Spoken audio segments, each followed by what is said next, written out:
Sebagai orang yang profesinya mengelola uang institusi buat diinvestasiin, gue udah ngarep banget tahun 2022 ini bakal jadi tahunnya saham. Sejak 4 tahun terakhir, tiap tahun gue di PHP-in terus sama IHSG. Gue berharap banget akhirnya ekonomi Indonesia benar-benar pulih di tahun 2022 ini. Saham-saham pada terbang, IHSG ngacir. Supaya gue achieve target nih, secara porto investasi yang gue urusin banyak banget porsi sahamnya. Setelah pandemi, harapannya kan IHSG bisa rebound di tahun 2021. Tapi ternyata ekonomi kita nyungsep lagi karena kena COVID-19 varian Delta yang lebih ganas. Baru deh ketika tingkat vaksinasi udah tinggi, kita jadi lebih pede. Aktivitas ekonomi bisa bertumbuh dengan lebih percaya diri. Nggak lagi dibayang-bayangin tingkat kasus harian yang tinggi. Tanda-tandanya udah kelihatan tuh dari bulan April ke Mei tahun 2022. Data-data kinerja emiten pada bagus-bagus. Pertumbuhan penyaluran kredit udah mendekati 2 digit. IHSG pun naik 10%.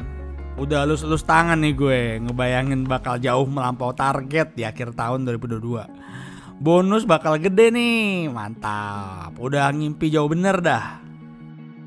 Tapi ya, tahu-tahu boomnya IHSG kempes aja dong. Dari yang udah naik 10% year to date, hanya dalam 5 bulan balik lagi jadi 0%. Kena lagi deh PHP jilid kesekian. Kenaikan inflasi dunia yang bikin biaya hidup meningkat pesat. Hal yang bikin Sri Lanka jatuh dalam kebangkrutan. Hal yang bikin negara-negara besar berada dalam ambang resesi. Prospek pertumbuhan ekonomi dunia yang suram ngebuat Indonesia ikut terseret dalam sentimen negatif. Inflasi Indonesia itu tadinya adem ayam aja, cuma di kisaran angka 1%. Sekarang baru di tengah tahun 2022 udah nyentuh angka 3,1%. Nanti di akhir tahun entah bisa berapa tuh angkanya. Bank Indonesia kan kalau ngasihin itu template ya. Target inflasi 3% dan plus minusnya di range 1%. Sekarang di tengah tahun aja udah nyentuh 3%. Gimana dong? Ngelihat Indonesia yang gak luput dari resiko inflasi ini yang akhirnya bikin investor asing jadi pada jual semua deh.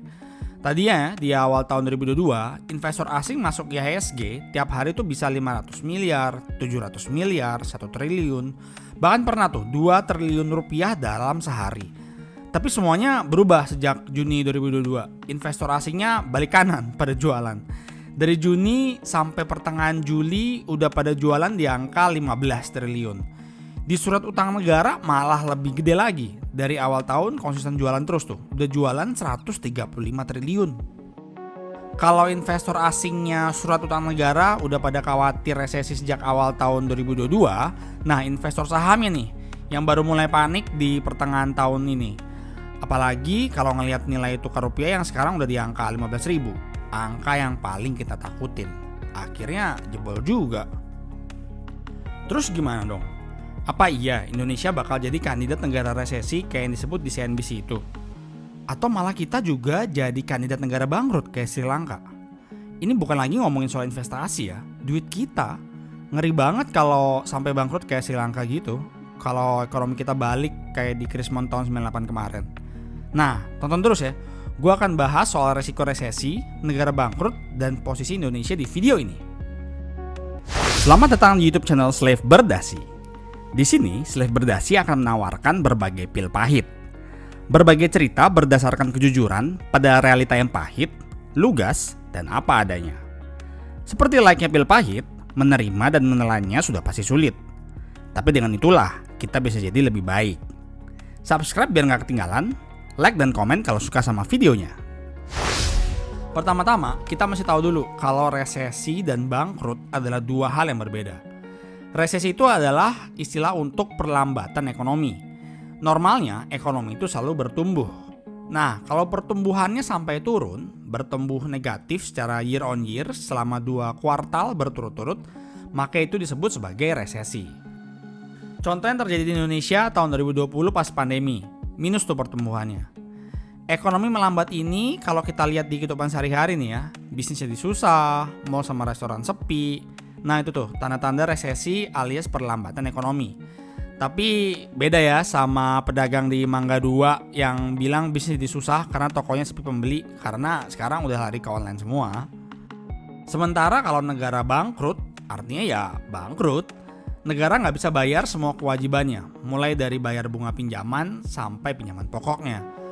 Kalau di dunia finansial disebutnya default risk atau credit risk atau gagal bayar. Yang ini jelas lebih mengerikan. Kalau ekonomi melambat alias resesi masih oke lah, ya namanya bisnis juga naik turun kan. Tapi kalau sampai utang aja nggak bisa bayar bunganya doang loh ya. Sama aja kayak kita yang punya KPR nggak bisa bayar bulanannya. Kebayang nggak tuh resikonya? Bakal dikejar-kejar sama debt collector, mesti negosiasi utang-utang, ada yang sampai disita, bahkan disetir. Bahkan debt collector sampai neror keluarga dan teman-teman kita kan. Nah, kalau negara gagal bayar ini, siap-siap deh belanja negaranya diatur-atur sama kreditur. Lah, yang punya negara siapa coba? Ya jadinya bangkrut ini adalah resiko yang lebih mengerikan ketimbang resesi. Kayak dulu krisis tahun 98. Gue inget banget tuh, gak ada pembangunan apa-apa di Jakarta selama bertahun-tahun. Gak ada tuh gue ngelihat pekerja konstruksi, gak ada ngelihat bangunan baru. Ekonomi kita jalan di tempat. Baru setelah 4-5 tahun ekonomi mulai jalan dan kelihatan tuh ada pembangunan lagi. Nah, yang lagi ramai diberitain soal permasalahan risiko resesi yang dihadapi banyak negara maju erat kaitannya dengan risiko kebangkrutan. Ceritanya di tahun 2022 ini inflasi dunia lagi tinggi. Inflasi tinggi yang diakibatkan reopening ekonomi pasca pandemi. Kebijakan pelonggaran moneter yang kelewat longgar, bahkan ngelakuin printing money yang bikin duit luber di mana-mana, jadi nyebabin inflasi.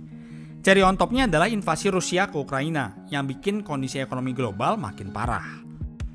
Perang yang terjadi itu ngebuat negara-negara barat ngasih embargo impor komoditi dari Rusia. Padahal mereka butuh banget loh.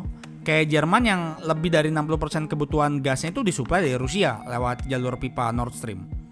Rusia itu ibaratnya pom bensin Eropa. Rusia adalah negara dengan kekayaan alam terbesar.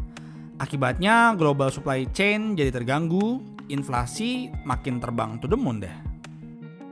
Inflasi yang tinggi itu bikin masyarakatnya kehilangan daya belinya. Malah bisa bikin terjerat utang, bikin susah.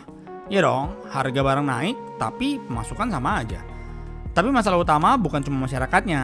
Nah, ini dia nih, sisi gelap yang jarang dibahas di mana-mana. Inflasi yang tinggi kalau dibiarkan tidak terkendali bisa bikin negara bangkrut karena utangnya. Masalahnya, inflasi itu merupakan salah satu tolak ukur paling penting dalam bank sentral menentukan suku bunga acuan.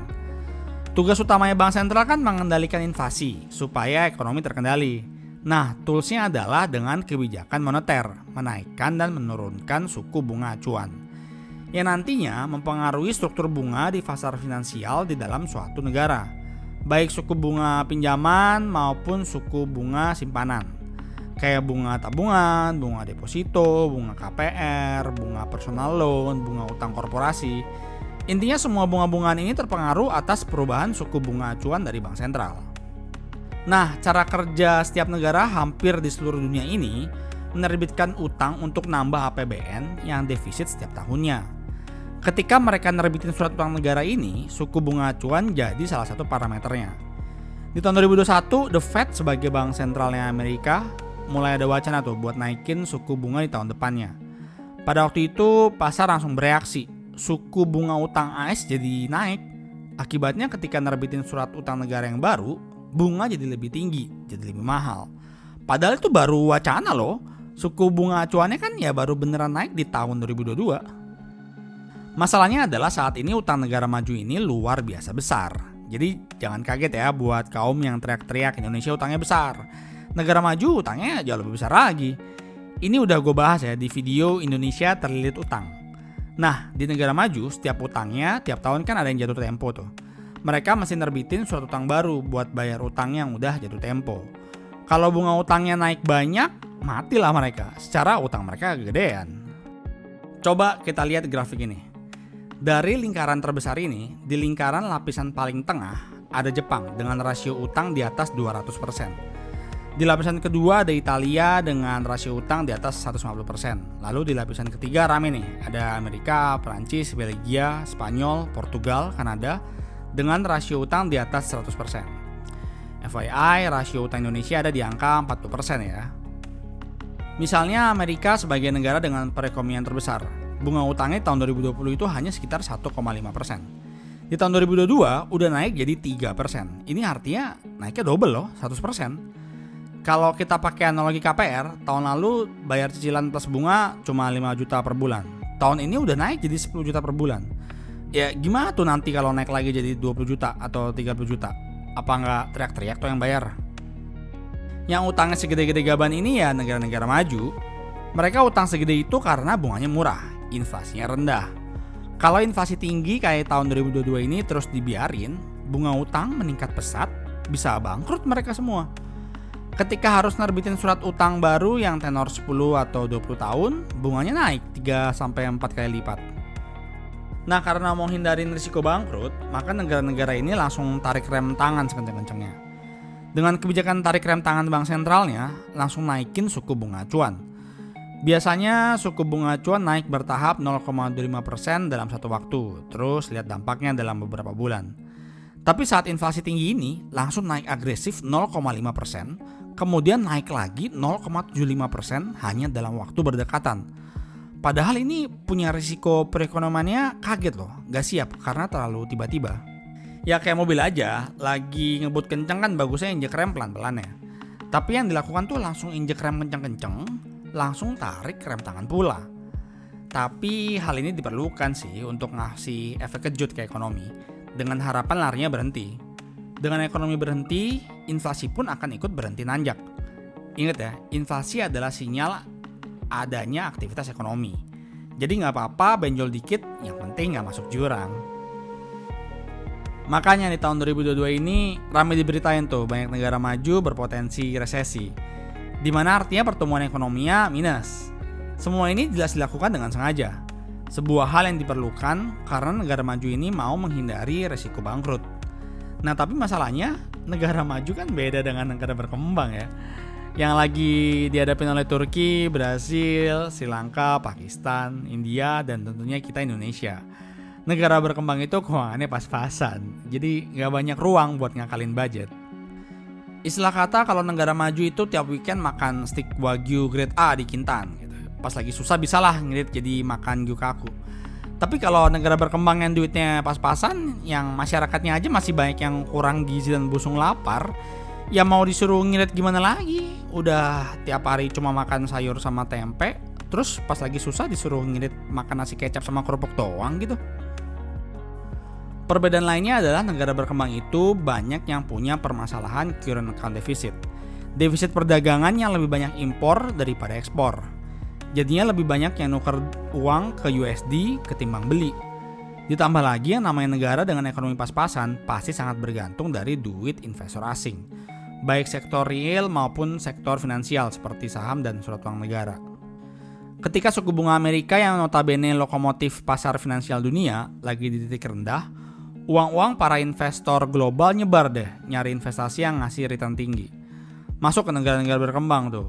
Ketika suku bunga Amerika mulai naik, para investor ini mulai tarik lagi duit yang tadinya ada di berbagai negara di dunia. Dimasukin lagi ke Amerika. Jadinya pada jual mata uang lokal dan convert ke USD.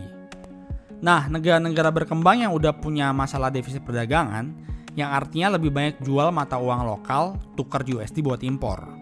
Ditambah lagi di pasar finansial, uang asingnya kabur semua. Jual lagi mata uang lokal, tukar ke USD. Jadilah hasilnya double kill.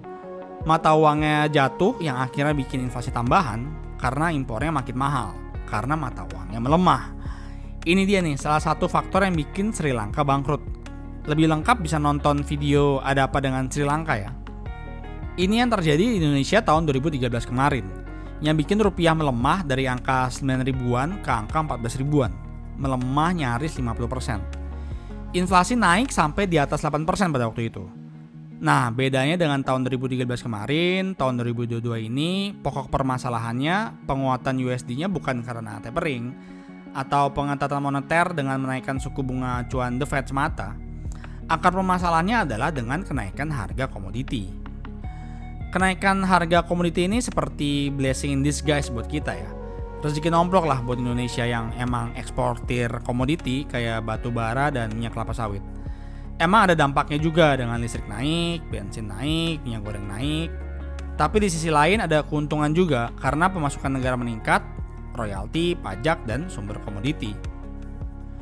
Windfall tambahan pemasukan pemerintah Indonesia ini bisa digunakan buat dua pilihan.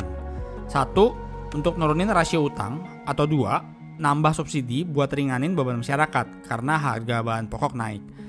Pada akhirnya pemerintah memilih kebijakan populis atau kepentingan uang cilik. Gua nggak mau berpolemik lah ya untuk pertimbangan politiknya. Pemerintah kita naikin subsidi energinya itu gila-gilaan banget loh. Sampai di atas 500 triliun di tahun 2022. Ini angka yang luar biasa besar. Buat gambaran betapa besarnya, kita lihat aja nih di era APBN 2022. Asumsi penerimaan negara itu sekitar 1.700 triliun. Nah ini buat subsidi aja sebesar 500 triliun lebih. Artinya kurang lebih 30% pendapatan negara dipakai buat subsidi. Tapi yang ngelihat betapa panasnya kondisi yang terjadi di banyak negara berkembang dan beratnya kondisi masyarakat yang terseok-seok habis kena pandemi ya, diajar lagi sama inflasi. Jadi ada justifikasi lah kenapa langkah ini yang diambil. Dilihat dari kacamata ekonomi, artinya pemerintah memilih untuk menaikkan risiko bangkrut dan menurunkan risiko resesi. Sebuah langkah yang kebalikan dari yang diambil negara-negara maju. Dengan subsidi yang besar ini, inflasi di Indonesia jadi jauh lebih terkendali. Di pertengahan tahun 2022 ini udah sekitar 4,3% year on year. Coba bandingin tuh sama negara-negara barat yang inflasinya udah di angka 10%. FYI, angka inflasi 4% untuk Indonesia itu biasa. Tapi buat negara barat, udah luar biasa. Apalagi angka inflasi double digit. Nah, tapi subsidi gila-gilaan sebesar 500 triliun itu jadi bikin pemerintah Indonesia kehilangan momentum nih buat nurunin rasio utangnya. Yang tadinya bisa nurunin risiko default risk dengan ngurangin utang, jadi nggak bisa dipakai karena duitnya kepake buat subsidi. Ini ibaratnya kalau lo dapat masukan tambahan, tapi alih-alih buat dipakai buat bayar utang paylater sama kartu kredit, tapi malah dipakai buat subsidi makan sehari-hari. Tapi ini bukan berarti Indonesia jadi negara kandidat bangkrut ya. Jangan mispersepsi. Salah satu indikator negara bangkrut adalah besarnya rasio pembayaran bunga utang pemerintah dibandingkan dengan total belanja pemerintah.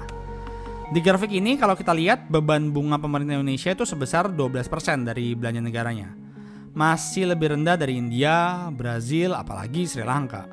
Jauh lah risiko bangkrutnya Indonesia itu. Jadi kalau dibilang apakah tahun 2022 dunia dihadapkan pada risiko resesi? Maka jawabannya adalah ya, memang betul. Namun ini adalah langkah yang mau nggak mau harus mereka lakukan dengan sengaja untuk menghindari risiko yang lebih besar lagi, yaitu kebangkrutan. Satu hal yang patut disyukuri buat kita adalah krisis tahun 2022 ini, akar permasalahannya adalah kenaikan harga komoditi yang sebagiannya menguntungkan Indonesia. Makanya posisi kita nggak se-vulnerable kayak di tahun 2013 kemarin. Lalu apakah Indonesia berisiko resesi juga? Ya enggak lah ya, karena inflasinya lebih rendah. Pertumbuhan ekonomi juga lagi bagus-bagusnya. Sampai bulan Juli 2022, Bank Indonesia aja masih ada ayem nggak naikin suku bunga acuan. Seandainya naik pun paling total cuma di kisaran 0,5% sampai 0,75% dalam 1 tahun ke depan. Nggak seagresif negara-negara maju yang ngegas banget tuh naikin suku bunga. Gua pribadi sih berharap tahun depan udah nggak segila itulah subsidinya. Bisa sampai 500 triliun lebih. Ingat ya, subsidi yang berlebihan itu membunuhmu. Ya pada dasarnya semua yang berlebihan tuh gak baik sih. Jadi jangan ke bawah aja ngerasa kayak banyak uang karena windfall kenaikan harga batu bara dan minyak kelapa sawit. Ya itu kan cuma pas momennya aja, gak terjadi setiap tahun. Tapi lebih dari itu, semoga inflasi dunia ini udah mencapai puncaknya. The worst is behind us. Capek gak sih baca berita isinya negatif mulu? Jadi udah lebih optimis nggak nih dengan kondisi Indonesia yang tengah carut marut dunia ini? Gimana menurut kamu? Atau ada yang udah ngerasain nih efek inflasi dengan harga Indomie naik 500 perak? Coba tulis di kolom komentar ya. Melalui petualangan perspektif ini, Slave Berdasi bercerita dari point of view-nya sendiri tentang hidup, pekerjaan, keuangan, ekonomi, sosial secara jujur apa adanya. Semoga melalui cerita Slave Berdasi, kalian mendapatkan sudut pandang baru yang bermanfaat.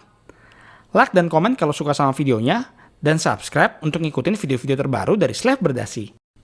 Sampai ketemu di video berikutnya.